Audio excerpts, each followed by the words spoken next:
Hi, welcome to Movie Takedown. We're a different kind of movie podcast. Each week, one of us will bring a movie to the table, we'll discuss that movie, and score it at the end of the episode. Once the season's all done, all the movies we've scored will all face off in the Movie Takedown tournament to find the greatest movie of all time. I'm Adam. I'm Slater. Let's get into this. All right, Slater, first on the cards, I believe, is a 80s classic, a much beloved 80s classic, and that is Highlander. Yeah, and you know that we love 80s classics on Movie Takedown.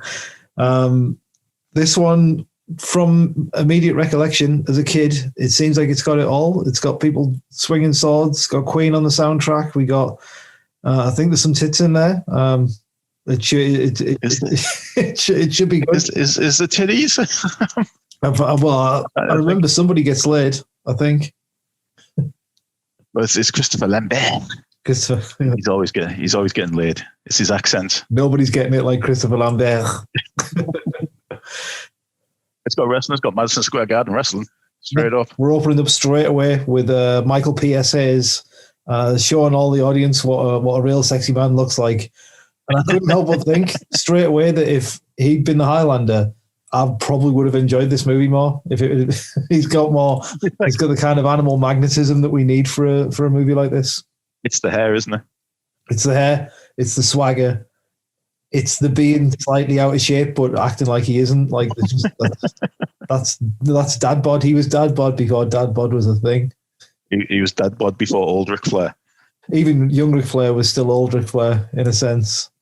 But we zoom out. We get that awesome drone shot floating around the ring. It heads upwards to the nosebleeds, and then we get our first glance of Conor McLeod. He's sitting watching this wrestling just looking really disinterested. But there's a fat guy with a moustache sat right next to him in soft focus, and he's just going, "Smash him! You gotta love it!" And that guy's he was an early highlight of the movie. I like a background character. Encapsulates 80s wrestling straight there. Yeah, well, it's not only is it like a good sense of what it's like to be in the audience at wrestling, he's one of those really loud, over animated 80s background characters. You don't get many of them now. Now that we know how to write films, people don't give dialogue to people who aren't anything. Directors just slap the clapperboards and gone, "You go for it. Really sell it. You love wrestling. This is your life. This is why you're here." And he performs. Highlight of the movie, in fact. Yeah, he's like the guy from Commando that gets on the radio and goes, "He's one gigantic motherfucker." Like, we're gonna give you one line, dude. Make sure you don't fuck it up. And he's like, I'm earning my paycheck on this one Straight away. Well, yeah, Connor's there for another reason. He's there for a sword fight. Who isn't? With one of the most flamboyant motherfuckers I've seen ever do a backflip outside of Street Fighter. I think that just straight away, the second that we get to see Connor with his sword out, like he has got a really great looking sword, hasn't he? It's got to be top 3 of movie swords for me. I don't know how long that list is, but he's in the top 3. 3 manly weapons. Yeah. It is an impressive katana. It is ivory handle with the it's a dragon head on the end, I think. Very, very nice sword. Vibes of Inigo's sword from Princess Bride, I think. Yeah, the other sword the other guy's using, what's it called? I can't remember. It's sort of a Spanish sounding name. Yeah. Yeah. It's very, especially with the guard. You're our sword guy and you've let us down. You've let us down there. Like I know. I want to say Domingo Salamanca. Well, I could be wrong. Occasionally, I'll see a film like this and I'll see a great looking sword, and I'll have that thought where I go, you know what? I might get a sword collection. Just get some nice swords and have them on the wall. And I know that story ends with me either stabbing someone or someone stabbing me with my own sword. So that is why I don't have a sword collection. Yeah. Quick story there. You don't have a sword collection because you're afraid somebody might stab you with your own swords. Yeah, and I don't trust myself not to stab someone as well. Like, I think one way or the other, you buy a sword, eventually the sword gets used. Is the old adage of the Slater family. Yeah. So we've got a fight going on in the car park. Tell me more. Well, it's a clash of immortals, is it not? As we find out later in the movie, Connor McLeod is of the Clan McLeod, and he is immortal. He's immortal. He cannot die, other than when his head is removed from his body. I enjoy the fact that during this fight, it sets the precedent that normal real-world physics do not apply. So even if you graze your sword against anything, massive sparks will fly off. Like, we've gone for full pyrotechnic swords instead of what would actually happen. You know what stuck in my mind as a kid during that fight is the sound effects the swords make. It's a very it's a very old kung fu movie sound effect. Yeah, it's real clean and overpowering, isn't it? Yeah, it's not like normal swords to make in a real fight. It's very steel piped noise, very very. You can feel the vibrations. That car park scene. It is. It's one of sort of the. It leads you into the movie and doesn't really give anything away until obviously Connor wins the fight, puts the guy's head off, and it's the most intense orgasm a guy's ever had, I think. Yeah. His car lights flashing, windscreen smashing, he's almost levitating. I think I've been close. I've been close to that once or twice, but I've got a quick question for you. What do you think feels better? Either the quickening or one of those Michael Hutchins swanks where you hang yourself off a door handle? Assuming that neither of us will get to experience either one of those in our lifetime. I'm gonna go with the quickening. You're gonna go with the quickening. I'm gonna go with the quickening. You have to risk death to experience either one, I suppose. But then the quickening is fictional, so I suppose really what I'm saying is you have to strangle yourself. You have to strangle yourself. That's the only real hope for joy in this life. Because we're not going to get put your mind to it. Only one of those things is really achievable. Yeah, I think if you chop someone's head off in real life as well, it's like the opposite of the quickening. I think the feeling that you get immediately after lopping someone's head off is like completely the opposite of like loads of ghosts flying around and going in and out of your asshole. It's messy. I think it's something you can't really get away with. Maybe in the 80s you could get away with cutting a guy's head off in a car park, but not now. It's too many cameras. But it is one of those points, like right at the start of the movie, where you don't get much exposition as to what's going on, and then he slices the guy's head off. There's shit flying around everywhere. There's fucking lightning. There's stuff exploding it. Not once as a kid did I sit there and go, what the fuck's happening here? As an adult, I'd have probably been like, the fuck is this? Yeah. He's like, all right, you have to go along with it and go, all right, cool. He's cut the guy's head off and this shit's happening. All right, what's next? Yeah, it was all new to us back then, though, wasn't it? So every time something happened in the film, we didn't really understand. It was pretty much the first time we'd seen it. So like now we're just jaded. So if something happens, like I'm 30 seconds in and I'm already like, okay, right, so who's the protagonist? Blah, blah, blah. Just no real like childlike joy left in me. But yeah, you used to just go with stuff in the 80s and it was fine, even if it didn't make sense. So it was one of those things of the 80s, I think, that a lot of movies in that time, and I don't think when Highlander was made, they thought it was going to be the, I want to say classic, the much beloved movie that it is now. They just churned out some kind of pseudo fantasy movie and hoped it'd make some money because they'd managed to fucking pass the line and reel Queen in to do the soundtrack. That was a power move right there. Yeah, I wonder what the deal was, how they actually managed to get Queen involved in it.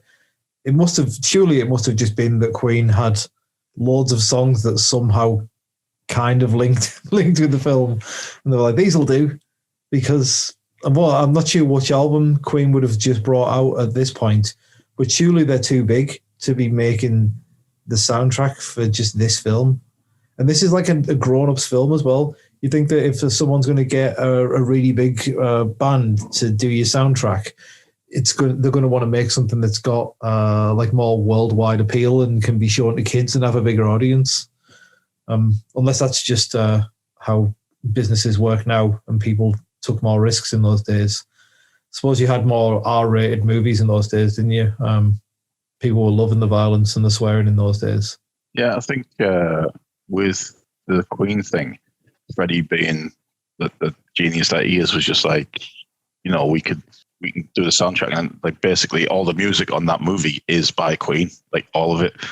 He's not expecting, or he doesn't know Highlander's going to do as well as it did. On the back of that, people are like, "Oh, where's that music from?" And obviously, it's Queen.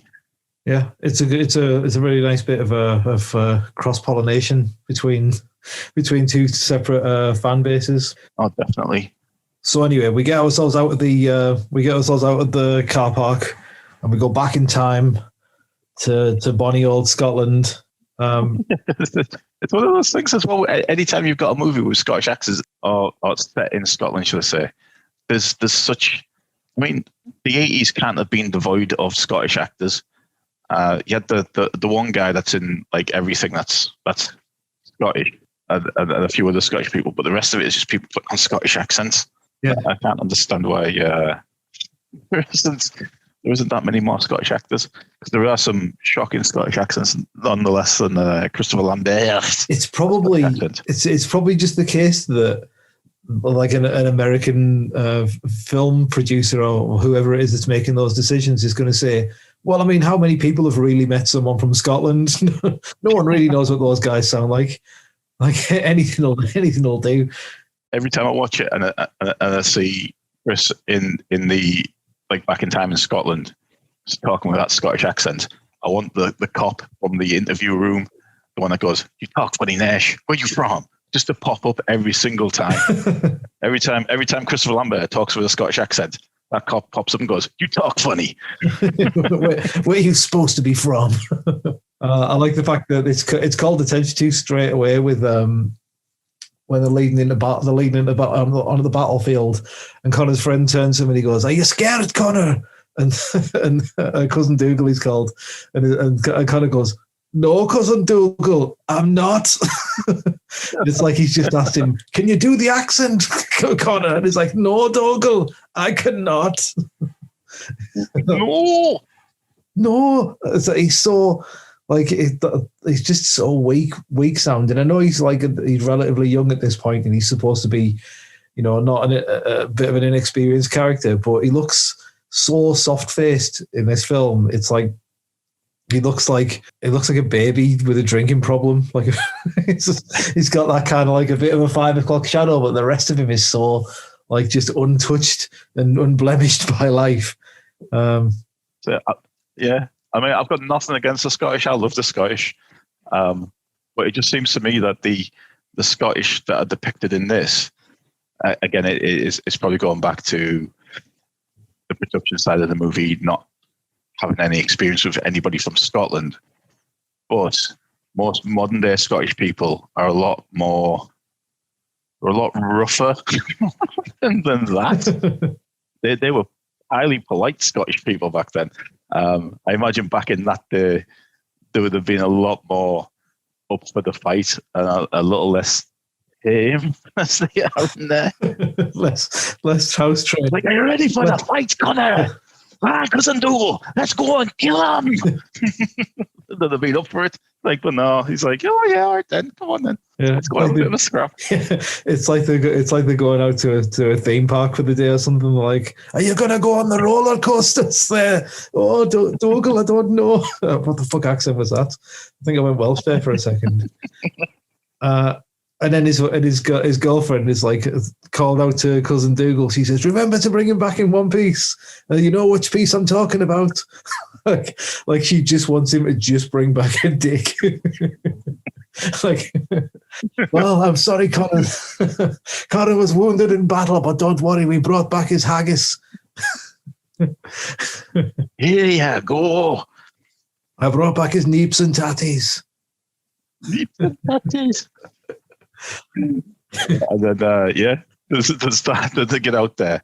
And you've got the whole intro of the Kurgan, which I think is handled a lot better than most movies is introducing the villain, because there isn't much backstory about him. He's just this black-clad dark knight helping out this other Scottish clan. So obviously there's two Scottish clans arguing over whatever Scottish clans used to argue over. It was probably like,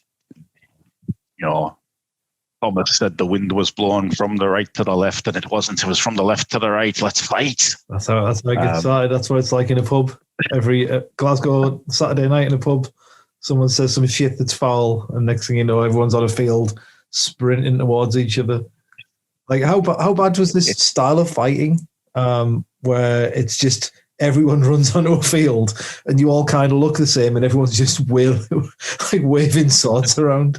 Like, how could you know? You've got that priest stalking around whipping daggers out of his robes and slicing people's throats and stuff. Or that bit where it cuts to them and there's just that scene where there's 3 or 4 of Connor's clan and they're just drowning those guys in a puddle. Like, oh, that's brutal. You've taken the time out. You're going to fight. You're running at each other with axes and swords, but you've taken the time out to individually drown a few people. Well, you haven't got better things to be doing on the battlefield. But as you were saying, though, Kurgan, when you first see this Kurgan, he's scary as fuck, isn't he? He's an absolute iconic movie villain. That's Skull Helmet, and yeah. And like he nails it. He nails it in every version of the Kurgan that you see throughout the movie. He's always great. Nobody touches McLeod but me. Sometimes I wonder, like maybe we should. I wish that we'd have seen more of that guy. That actor, like a Kurgan backstory flashback. Yeah, like just a spin-off. Do a spin-off where he initially, because he must have been around for ages anyway. Maybe he wasn't always a horrible person. It's very rare that people are just a horrible bastard from birth. So maybe the world made him that way. Maybe he survived the last gathering, and he's stayed alive and he's still in it, and that's why he's jaded. Yeah, there must have been some like Ramirez says later on. It's like the fight throughout the ages until the time of the gathering, which is, I don't know, some kind of ticking biological clock that they've got somewhere where it's like, ooh, it's time for the gathering. So they've gone thousands and thousands of years of just like tolerating each other, and maybe because there are alliances between them. Like Connor's got friends, Ramirez, his other friend that he has. So they must have had a non-aggression pact. It's like, we're mates, we'll look after each other, we've got each other's back. Another immortal comes along, we'll take that immortal down. We won't kill each other until the time of the quickening. Then we might have to fight each other, and that's just the way it is. But the Kurgan, like you say, he's had some brutal upbringing where he's just gone out and gone, all right, I'm immortal. I'm just going to go out and just hunt down all these other immortals and kill them as I find them through these. I mean, it's not going to take that long to track everyone down. Yeah. If you've got, say, 1,000 years, it's not going to take thousands and thousands of years. If he puts his mind to it, he could, because they can sense each other when they're close, can't they? So you could have just tracked them out. And yeah, they do. It does take quite a long time to find everybody. Although it's never expressed how many there is. He's probably killed loads. Well, he knows about Ramirez, so he's met Ramirez before. Because when he sees a Ramirez again, he's like, Ramirez. But he knows of him, so they must have met at some point or fought at some point to get this familiarity between them. Yeah, so they must have fought. Like, you see, don't you, that there's a few times where they'll have like near scrapes and then disappear off to somewhere else in the world. But speaking of near scrapes, the Kurgan he mortally wounds Connor, and then he's just dragged away like a drunk being pulled out of a pub, and he's like, "This isn't over." Just like a few lads managed to just pull him back, but There isn't anywhere else to go. They just drag him to the side of the battlefield, and then he just turns around and goes home. He orders a taxi and gets a kebab. It's like, I think it's because the other clan are losing and they're pulling back, so they drag the Kurgan off, if I remember rightly. The Kurgan's like, no, let's go. Not like the Kurgan could have just strolled over by himself and just killed everybody over there. The way he skewers Connor is like Connor's just like got no fighting experience at all. He gets run through after just strolling around the battlefield going, come on, fight me! I want anybody to fight me! The Kurgan's, I'll fight you, stab. And then he's dragged off and then laid up as if he's dead. Which I don't think happens later on. It's like, because he gets shot and all sorts and it doesn't kill him. And then he comes back to life. So unless it's that first time, he's busted his immortal cherry. Yeah, maybe you're like you regenerate better with each passing time or as time goes through. But this is making excuses for a film that doesn't have logic. I hate it. I willingly do it sometimes, but I hate it when I have to try to make excuses to the film as to why some stupid shit is happening. Let's find these plot holes. Why are all the immortals different ages? When did you get your immortal thing? How come you age so long? If you were immortal when you were first born, do you get to a certain point and then you stop growing or you stop aging? It's like, all right, so I'm like in my teens now. I'm not going to grow anymore. It's like, all right, you're in your teens. You're immortal now. It's like, why is Ramirez older than Connor if he's immortal? What did he have to rub some magical immortal egg or rub a chicken head to get his immortality? How did that happen? You know what I mean? It's like, yeah, you don't look too far into things like that because it ruins shit. It ruins shit if you sit there and start picking holes and shit. But the Kurgan, quality bad guy. Connor, bit of a limp fucking thistle at the moment. Yeah, and I don't think he gets much better. Like, spoiler alert, but he doesn't. It doesn't really win me over much more as a strong hero. He's got that. He's got that retail stare later on, though, hasn't he? He's got that, I've had enough of your shit. I've been here too long. I've had enough of your shit kind of look when people talk to him. He just looks at him like, fucking hell, he's still talking. He's got that, but he's backpedaling because of all the damage that was done early on in the film. So he's really badly hurt, but he doesn't die.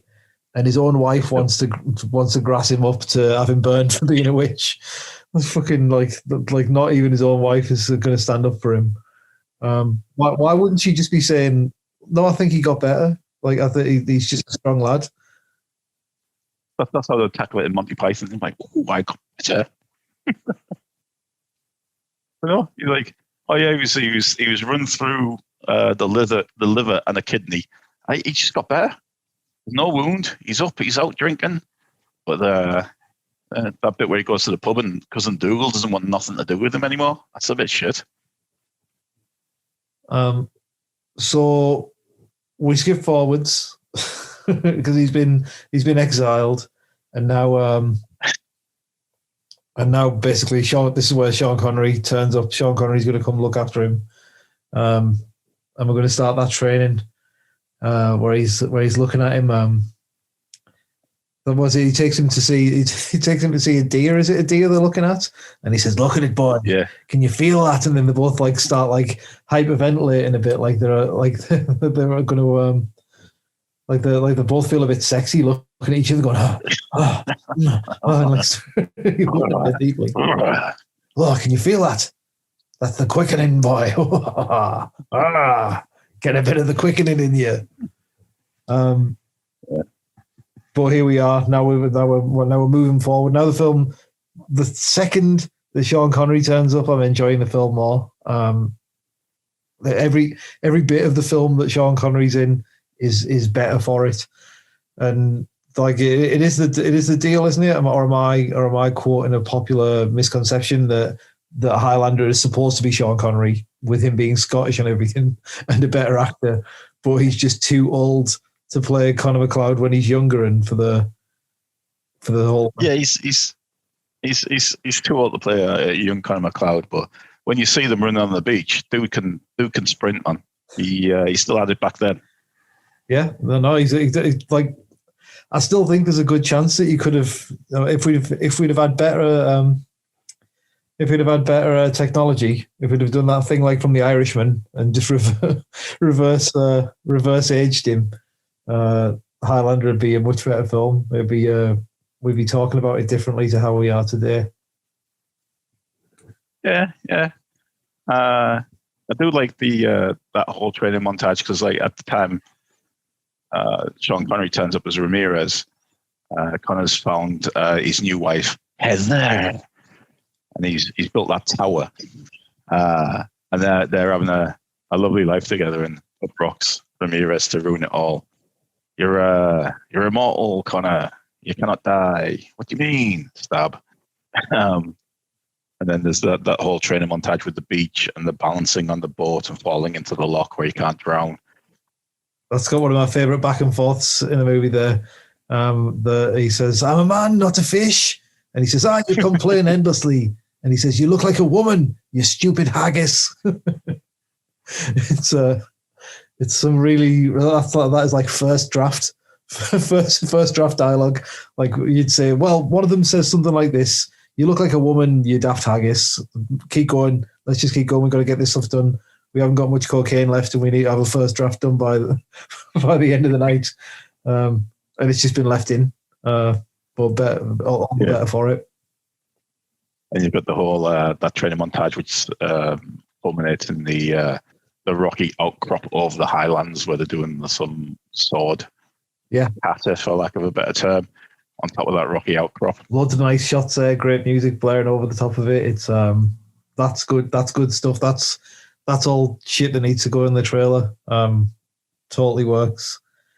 There is something that Sean Connery says during that. He says, "None of us will violate the law of fighting on holy ground. It's tradition."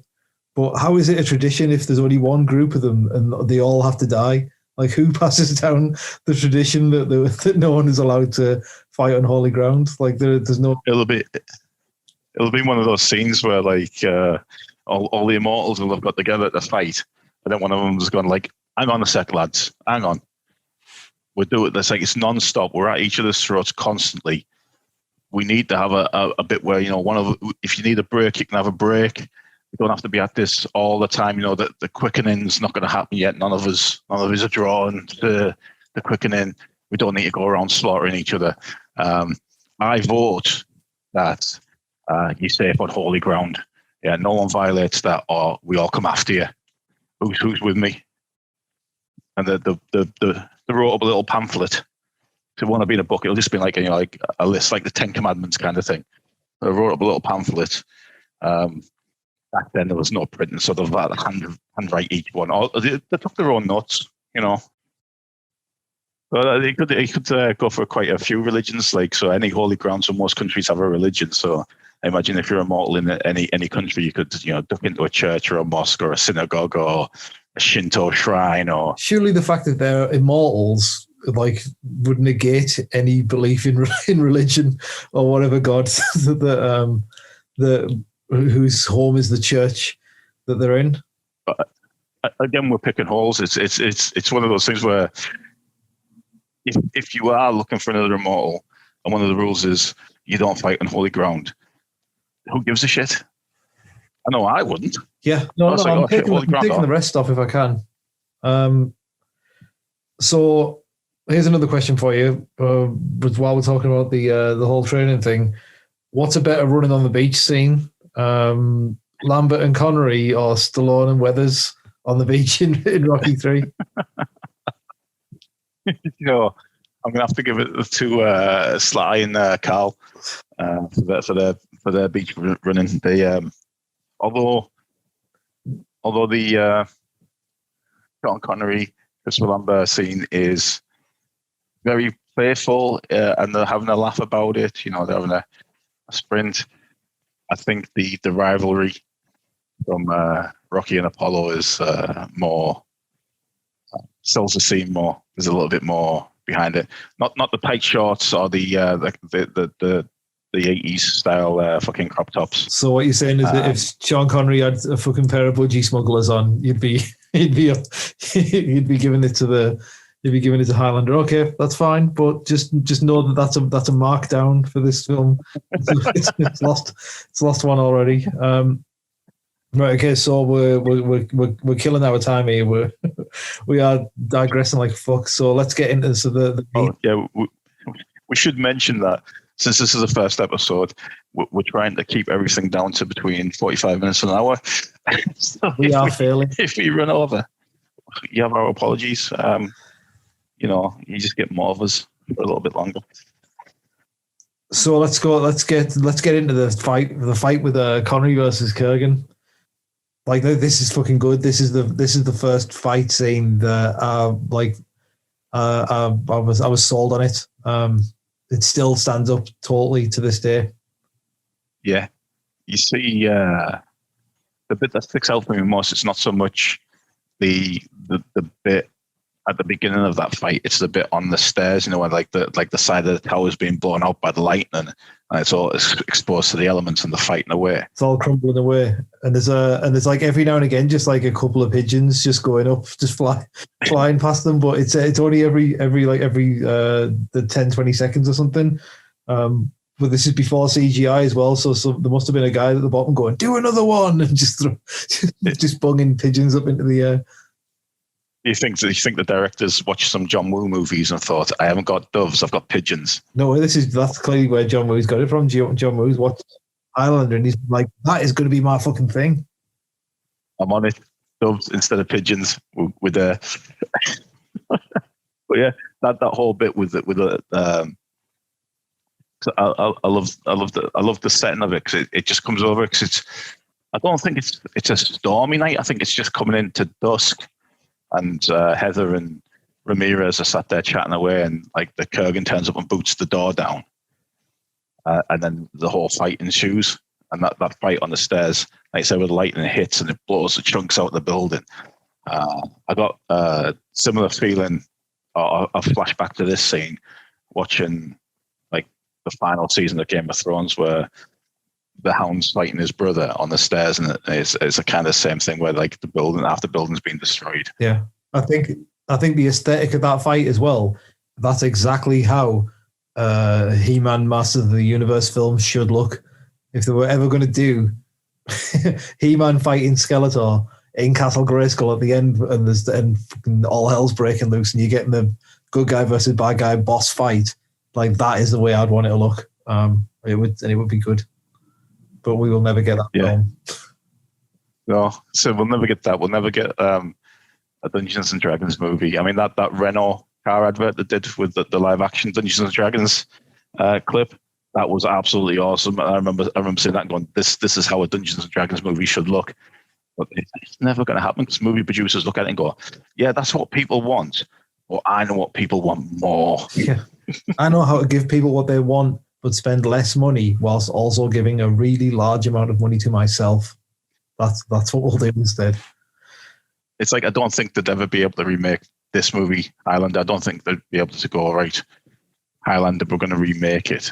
Even if they did it like as a scene-for-scene remake, I don't think they'd ever be able to capture the same aesthetic of it or the same feel of it that they did back in the 80s, which is sadly missing from most of the days modern movies. But with that fight, you don't obviously you see Ramirez almost take the Kurgan's head, gives him a nice, 3/4 slice through the neck. It gives him a flap, gives him a nice tracheotomy. The Kurgan comes back and with those punk rock safety pins doing the trick. Badly shaved head and safety pins. Yeah, classic. So now we're going to jump into another. Let's jump into another time period. We're in World War II. World War II, it is, yeah. And Connor's there. He saves the girl from the Nazi. Even though it's a really grim and harsh, like it's meant to be a tense scene, but I feel like it's totally played for laughs. It seems really, really like comedic the way that they've done it. It is, because he sees the girl, and obviously he saves her from those the Germans. He kills them, and then the commander or whoever turns up, and he protects her and gets shot, and then they fall down, and she's like, he opens his eyes again. And she's like, he's like, and then the German comes over and he gets up. Obviously, he shouts at him in German. I can't remember if there was subtitles about what he says or whatever. Obviously, Connor's there he's got his own machine gun, and he's the German's shouting at him, and he's like, "Whatever you say, Jack, you're the master race." And then whatever you say, Jack has never felt more forced or like alien for something to say. It doesn't sound right coming out of him. Well, I was, as a kid, I always thought he used to say, "Whatever you say, Jack, you're the master ace, not the master race." I'm like, you're the master ace. Oh, thank you. I'm so glad you think of me that way. I'm the master ace. Big goals. Then that comes to the obviously the little girl growing up who is now the like the front person of the antiques store that Connor owns, and she runs the business. Yeah, she looks after him, but I still feel that he rescues her as a child and takes her in so that she will eventually be like his assistant that runs his business. There's definitely some sort of romantic tangle between the two of them.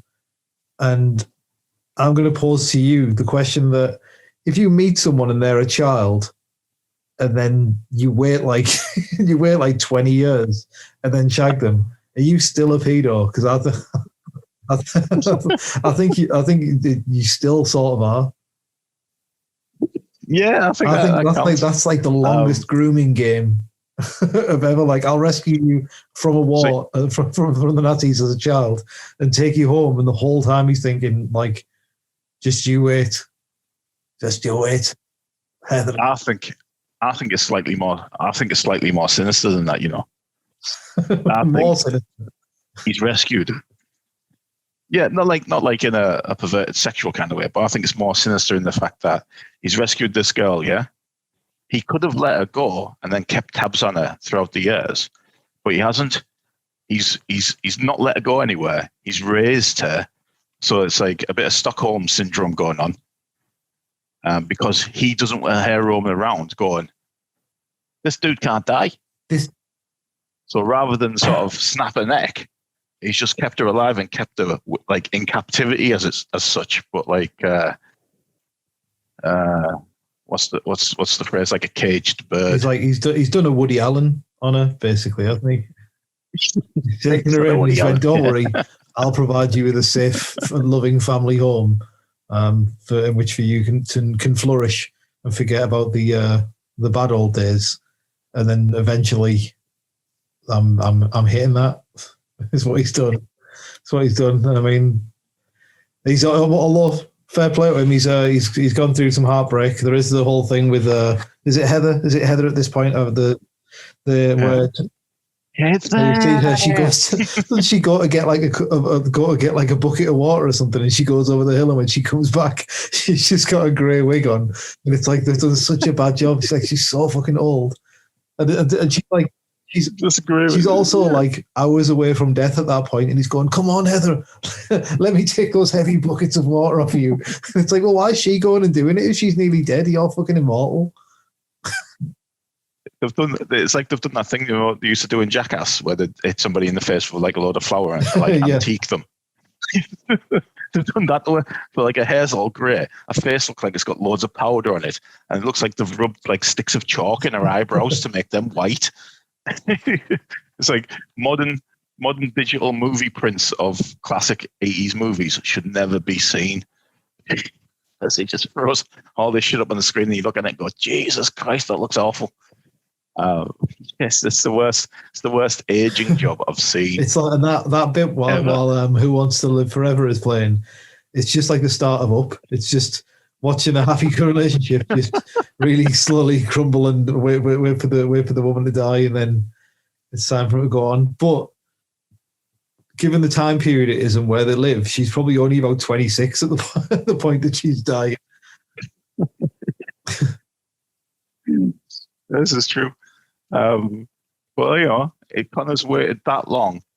I mean, do you think he's had other sort of chicks on the side as he's gone through the years? Because there's never any flashback to them or any mention of them. It's always just Heather, his surrogate, air quotes, daughter, and then the cop lady that tracked him down to his antique store with the shards of metal from the sword that were lodged in the column in the parking lot from that opening fight scene. And she tracked him down, and then he has to demonstrate he's immortal by stabbing himself. Yeah, well, that's it. He's when he shows that he's immortal by stabbing himself. I thought that he's like, look, I'm immortal. He says, I'm immortal. And this was at the 90 minutes, about the 90 minutes in mark. He says, I'm going to stab myself to prove I'm immortal. He stabs himself. And then because he doesn't die immediately, she just gets off with him straight away. Like, if someone was telling me that they're immortal and then stuck a knife in their guts, like, I'd assume that they need to go to hospital. They're like, look, I'm not dead yet. I wouldn't immediately start kissing them. Yeah, I think, like, in terms of the structure of the movie, like the beginning bit's all about, it's like essentially a flashback to Connor's past. And then you've got that point, but gradually filtering in more from that opening sort of 20 odd minutes, you're getting more and more of the Kurgan coming in. And less of Connor. And the stuff you do see of Connor, it's just him being a fucking moody idiot. A moody twat sat around going, I'll go and light a candle. And then the Kurgan, someone starts putting all the fucking candles out. Yeah. That's one of my favourite scenes in that church. And he's like, I got something to say. It's better to burn out than to fade away. Yeah, he just makes a complete tit of himself in the church. Everyone's just looking at him going, what the fuck are you? It is like the Kurgan absolutely crushes it in every scene he's in. But the film becomes more enjoyable. It's like it's a slog to watch the stuff where it's Connor just struggling to go through life and learn really basic concepts while everybody else that turns up, all the other supporting characters, they're all really fun. Maybe it's that way with most films. Maybe the more films we review, the more I'll see that main characters are just a conduit to move the story forward, and everything else, it's all the other people that are supporting that are interesting. But he could be. So there's another thing with Kurgan as well. He's got one of those motel / homeroom montages himself where he's putting his sword together, and you see him how reverent he is over his sword, and then he's doing a few drills with it, rolling it about his arms and stuff like that. That scene reminds me of also like the scene from Apocalypse Now, where you've got naked kung fu stuff at the beginning in the mirror, and there's another scene from a movie where it's a similar thing. The Die Hard 2 again. Naked kung fu in a mirror with the colonel guy. I can't remember the guy's name right now, but that opens up where he's in the hotel room doing his tai chi or his kung fu stuff naked. There's a bit of a naked bad guy montage theme going on in 80s movies, I think. Yeah, it's the only way we could truly express ourselves in those days. Just get really drunk on our own and do naked tai chi in a fucking roach motel. Look how cut I am doing my tai chi. But that montage ends where he's doing all this stuff with the sword, and he's got it in front of him, and then you get that brilliant shot. The camera's low down to the ground, and you see the Kurgan on the other side of the room kneeling down, and you've got that hooker that comes in, and she kind of stands straddling the camera, and she's like, "Hi, I'm Candy," and he's like, "Of course you are." And then the door closes, and it cuts to another scene. He's a bastard Kurgan, but he knows how to party, though, doesn't he? It's not like he's not enjoying himself at the same time as being an immortal in a death contest. That's true. I think up to that point, the movie runs nice, and then it just feels like the last act's kind of rushed. You've got the whole bit in the church where the Kurgan's like, oh, I found Connor, winds him up about Ramirez, and then kind of, I can't remember if it's before the church or after the church, where he jumps him out on the street, and they have a bit of a scrap, and Connor has to fight with the metal pipe, and then it's the whole leading up to that big fight at the end in the on top of the warehouse, in the warehouse. But that's one of the classic scenes that's been like overly edited. I remember it's that long ago now. When you think I've seen a different version of it, and it might be something that I've imagined, but it might not. But I'm almost 100% sure I have seen a version of that final fight where it's longer, because there's the whole bit on the top of an elevator, broken legs, healing and carrying on the fight, and things like that. I remember, I don't know if it's something that I'd read that had been cut out, or something that I'd actually seen and then never seen in another version of the movie. In the back of my head, it's all just blurred into one, to the point where it's like, if it's something I've read, I've imagined it, because you know the characters, you know the setting, you know the scene. You can visualize the extra bits in your head. I don't know if I've taken that and put it in place in the gaps in the movie, or if I've actually seen it. So if somebody out there can clarify whether there was a print of an extended end fight scene, that would be fantastic.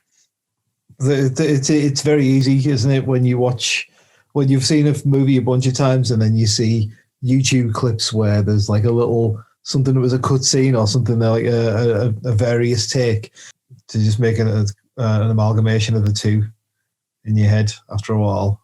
Yeah, just putting it in there and it overwrites what you've previously thought. So when he's talking to the reporter after he's had sex with the reporter, I'm sure he has sex with the reporter. I watched the version that I watched was on YouTube, and it had all sex and anything that was too violent cut out of it. You could see like really jarring cuts whenever something was supposed to happen. So probably not the best way to watch it.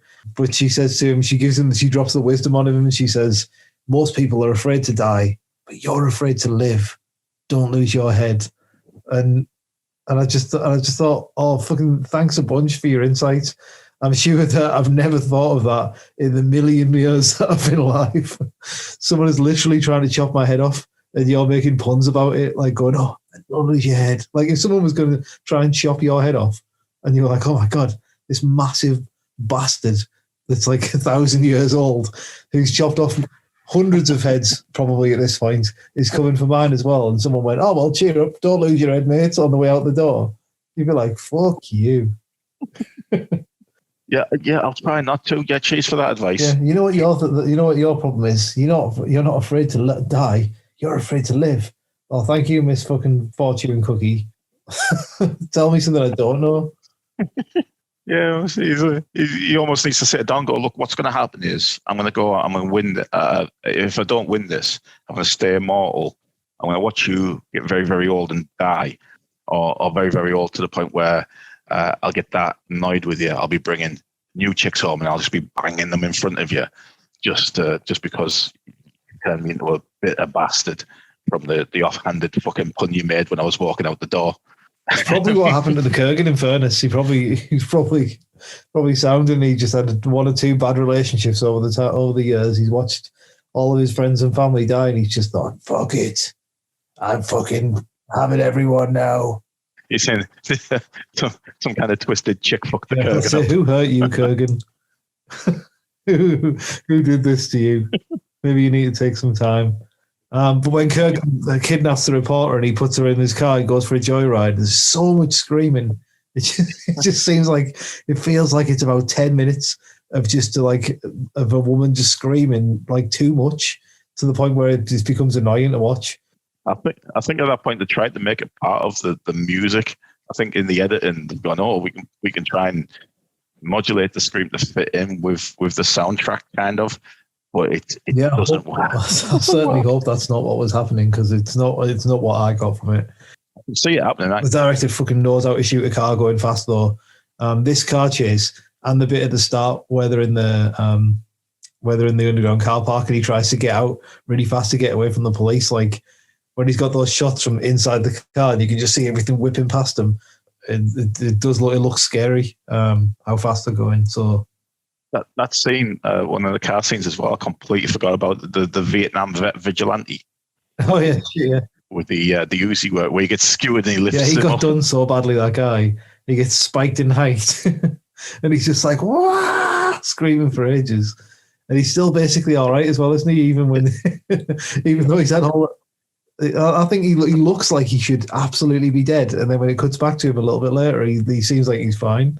Guy with the Uzi is how I remember this guy. So we get to our final fight.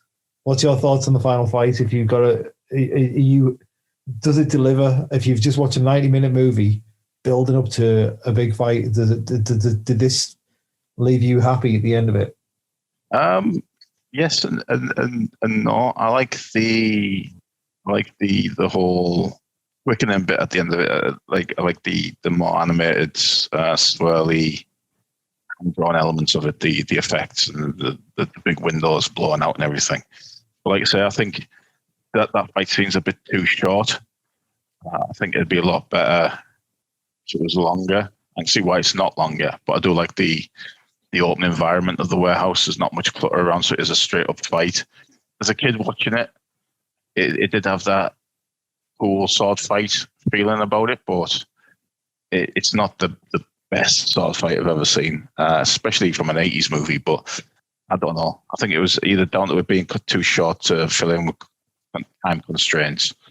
I blame the editing.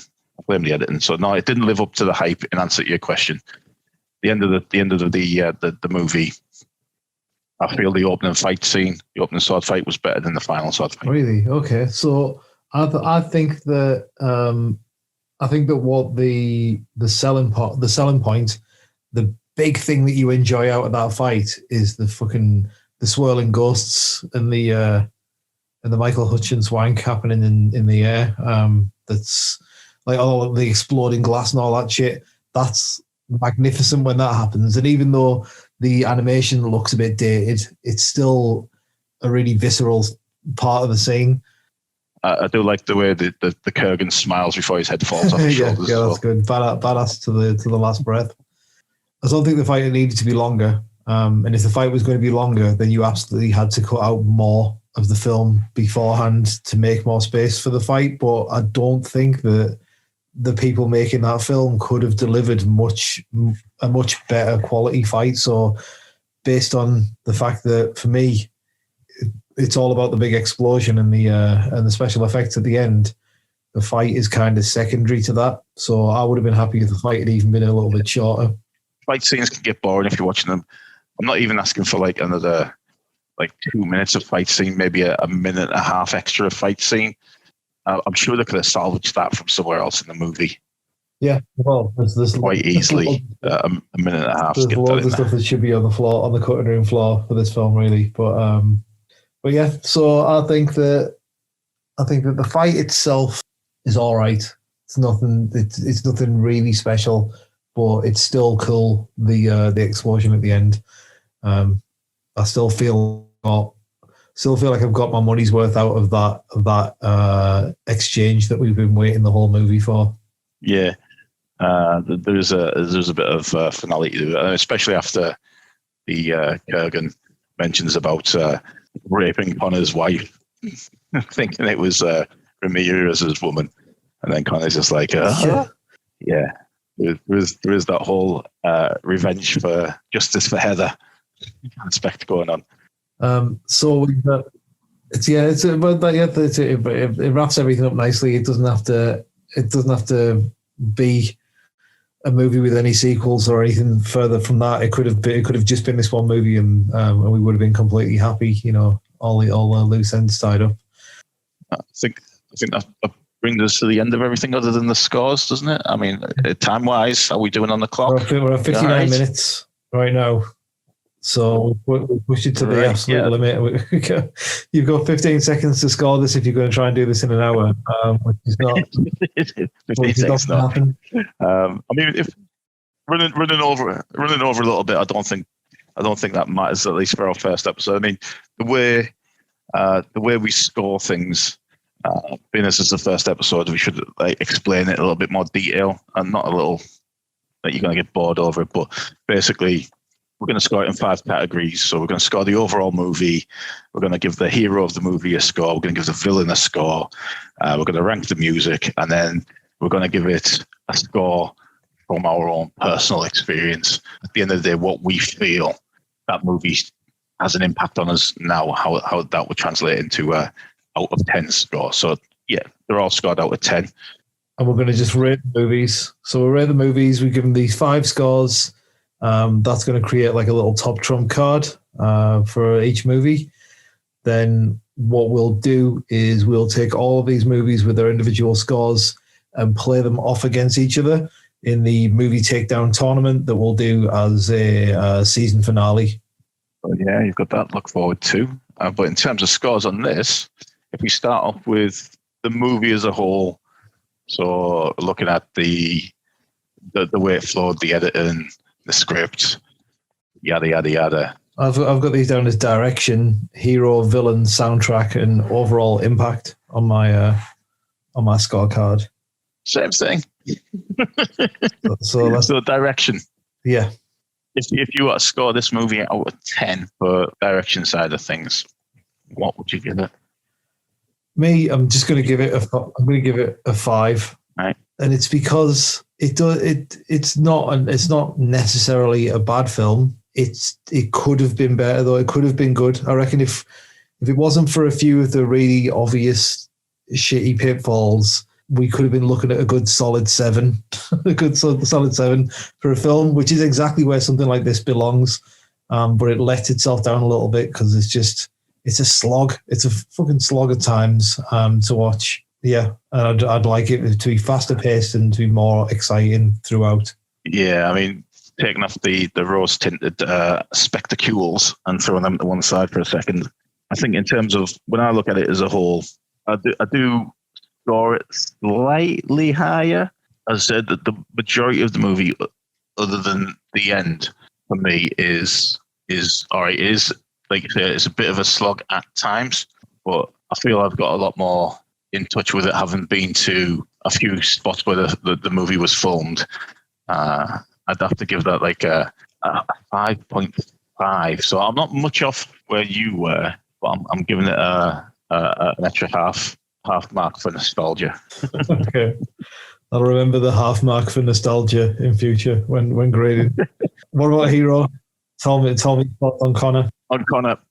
So Connor as a hero, Connor the Plank of Wood, simply for the fact of that one scene in the prison, and not the prison, in the police station, in the interview room, that interaction with the cop. You crucified a piece of ass, and that the stare he gives him. I'm going to give him a solid 3.5 on that. He's below average in terms of hero because he doesn't really do anything heroic at all throughout the entire movie, apart from saving the young girl. The rest of it's just all about revenge, really. He's not doing anything. He's a selfish recluse who's got an emotional range of 0.5. So yeah, I give him 3.5 for hero rating out of 10. You're just making me identify him with him more now. So I don't have those rose tinted glasses, and that is the reason I'm giving him a 3. Yeah, he's a 3 because like he has some good. So there's a couple of good moments from him.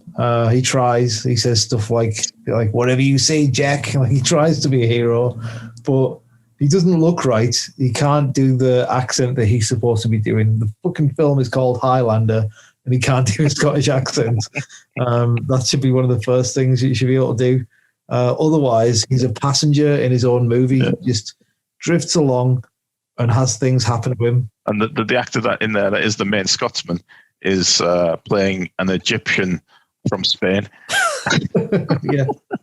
And he still has the most convincing Scottish accent of everyone while he's trying to lived in Japan. while he's playing the Spanish Egyptian that's just come from Japan. So yeah, 3. So we're gonna go 3. So he's coming out as a 6.5 on the hero front, 10.5 direction. Right. What about the villain? Kurgan, one of my favorite villains, must be said. He's got the voice, he's got the attitude, he's got the playfulness. He doesn't give a shit. I think Clancy's played him really well. And I don't know if he'd been given much direction over it. I think they've just gone and told him to be a bad guy, and he's just embraced it and gone with it. Every time you see him on the screen, you don't get bored of looking at him. It's not like he's one of those laid back villains, because he is just skewering people. He is out there for himself. He wants the prize at the end of the day. So because he's just simply badass, and I've got nothing else to say about him, he's getting an 8. My feelings are almost exactly the same. I've gone for 8 as well for villain, and it's purely because he's like he's the ideal bad guy. It's like when people talk about Arnold Schwarzenegger in The Terminator, he's this unstoppable, powerful robot that is going to come for you, and it's just going to keep coming and coming until you're dead, and there's nothing you can do to stop it. He is that, but he's that with more attitude and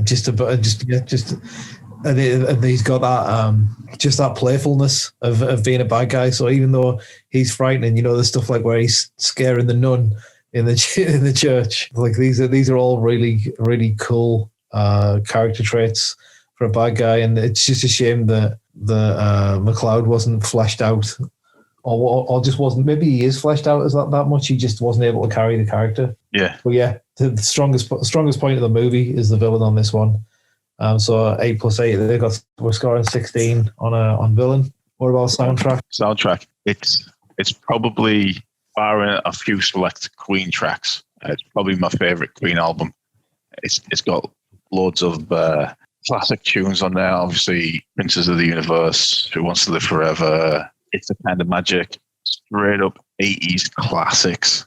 It's like there's just 3 tracks off the top of my head there from that album that are synonymous with the band Queen. Being given total control of the soundtrack, being able to just have that band do the entire soundtrack is something that ties all the score throughout the movie together, because you've got like just the one person at the helm going, we can theme everything to flow into it and fit nicely, rather than going, is this track from this guy, here's this track from that guy, here's this track from this band. You know what I mean? It's nice that it's its own thing as well as being a running theme through the movie. Yeah. So, score-wise, probably one of the best soundtracks, non-orchestral soundtracks that I've ever come across. So I give it a 7.5. I'm going to give it a 7.5. 7.5, okay. Right, well, my feeling's pretty much the same there as well. Without these 0.5s that you keep giving out, I'm going to go with 7 because it's a good soundtrack for the same reasons you said. It's got a nice flow to it. It's all the same artists, so all the music feels like it's of the movie. It doesn't feel like it's just, here's a Queen song dropped in. Once you know that Queen is going to be providing you with the songs all the way through, then it stops being, oh, look, Freddie Mercury's singing something now. It's just, this is part of that universe. So that's a really cool thing. And again, it's one of those things where the soundtrack elevated the movie and the movie elevates the soundtrack. So has to rate highly. And it's probably not my favorite of Queen's recordings, but it's still good. You can't fault Queen even if it's not Queen, not even if it's not your favorite version of Queen. You're all about fat bottom girls and bicycle riding, aren't you? I can tell. Bicycle race is where it's at, man. So 7 plus 7, so we're going to go 14 on the soundtrack. 14.5. 14.5, yeah, sorry, I forgot about that fucking 0.5. The only reason I'm giving half marks as well is when it comes to the tournament. You're going to try and sneak in some victories on me on a half-point technicality. It's going to make it a little bit more interesting with the half marks in there, I feel. Yeah, I'm telling you now that I'm going to be drinking heavily when we do the tournament.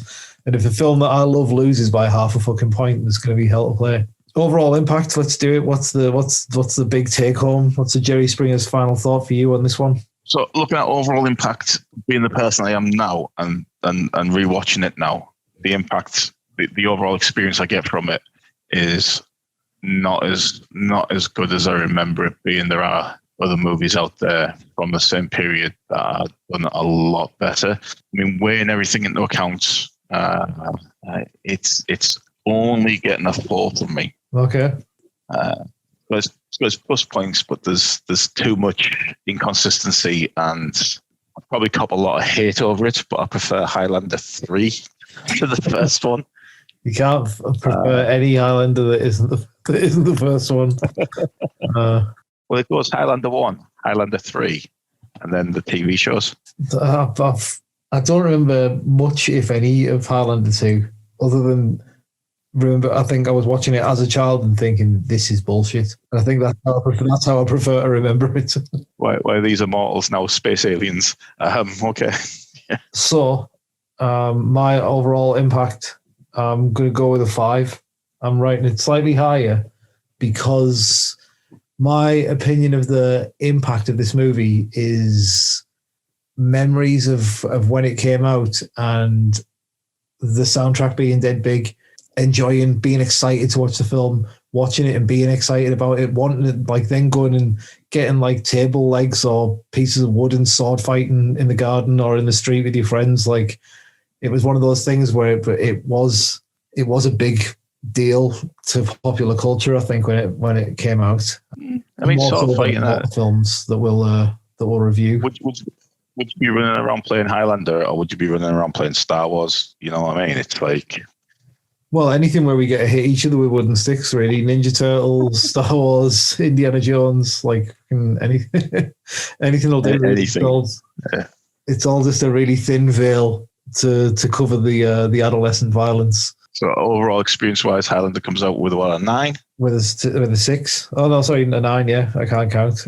So a 9, 9 for overall impact. So we're looking at 6.5 on your hero, 16 on the villain. Good strong villain there. Soundtrack is 14.5. Direction is 10.5. And overall impact is 9. Now, aside from the hero, those numbers do sound all right. They look all right, but we'll have to see how they size up against all the other movies that we're doing in the podcast. We've got a fucking lot of episodes to go through, a lot of movies to talk about, and a lot of shit to talk while we're doing it. And we will try to rein it in. We'll try and go in for 45 minutes for an episode. We've not hit that mark at all today, but it's been better than it was. It's been better than it was on our test runs previously. To be fair, it's the first episode. People expect us to be. People expect us to be fucking professionals and not fuck up, and people will be sadly disappointed in us. Right? I'm looking through some binoculars, and the only professionals I see are fucking Bodie and Doyle from the fucking 80s as well. We're very far from that fact. But yeah, as we progress, I'm sure that we will refine the way we do things. You know, please stick with us. Shit can only get better. And we really appreciate you listening to the end. Stick with it. More shenanigans will ensue in future episodes. Yeah, we'll figure this shit out as we go along the way. And hopefully you'll join us for the ride. If you want to check us out, we are on Facebook. We have a YouTube channel that we're sharing trailers for all the time, trying to keep you up to date with just other movies. It's not all just about this podcast and the competition. Trailers, behind the scenes stuff, funny stuff. But you'll get loads of stuff on YouTube. New trailers that are coming out there, always up there. Facebook, you get a lot more on Facebook in the sense of funny memes, a bit more interaction. But yeah, just drop us a sub, drop us a like, help us grow, support the channel. And keep listening. And we will try to do better. B plus must do better. Are we Metal Gear Solid ranking this? I think we're done. Or Resident Evil S ranking it. S ranking. We'll be S ranking by the end, definitely. But yeah, we don't know how to end the show yet. Clearly, this has been all we've got time for on Movie Takedown this week. Thank you for listening. We will see you in the fucking future. Until the next time. Peace. Hey, if you like what you've seen today, why not hit the like and subscribe buttons? Hit that bell as well so you don't miss out on any future content. And we'll catch you next time here at Movie Takedown.